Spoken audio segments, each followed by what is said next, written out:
There was a time when friendship day wasn't about Instagram stories కదా.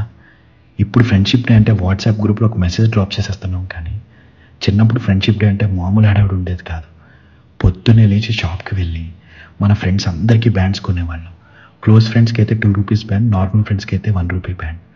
అలా bands కొనుక్కుని అందరిళ్ళకి వెళ్ళి ఆ బ్యాండ్స్ కట్టి ఒక చాక్లెట్ అండ్ గ్రీటింగ్ కార్డ్ ఇచ్చి హ్యాపీ ఫ్రెండ్షిప్ డే అని విష్ చేసుకునేవాళ్ళం. ఆ బ్యాండ్స్ కట్టించుకున్న తర్వాత అది ఈవినింగ్లో ఊడిపోతే ఫ్రెండ్షిప్ చెడిపోతుందని ఒక పిచ్చి భయం. దాన్ని అలాగే ఉంచుకుని నెక్స్ట్ డే స్కూల్లో నాకు ఇంతమంది బ్యాండ్స్ కట్టారని గొప్పగా చెప్పుకునేవాడిని. గుర్తుందా లాస్ట్ టైం మన బెస్ట్ ఫ్రెండ్కి మనం ఫ్రెండ్షిప్ బ్యాండ్ ఎప్పుడు కట్టాము? ఆ రోజే లాస్ట్ డే అవుతుందని మనకు తెలిసి ఉండదు కదా.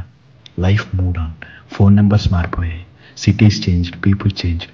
నువ్వు నా బెస్ట్ ఫ్రెండ్ అని అరిచి చెప్పిన రోజు నుంచి ఇప్పుడు వాట్సాప్లో hope you're doing well bro అని మెసేజెస్ చేసుకుంటున్నాను. కానీ లోపల ఎక్కడో అనిపిస్తుంది కదా, I really miss them on those days అని. Not just the people but the version of us that existed only with them. అసలు అప్పట్లో ఫ్రెండ్షిప్ అంటే no fancy restaurants, no selfies, no hashtags, just pure raw innocent friendship.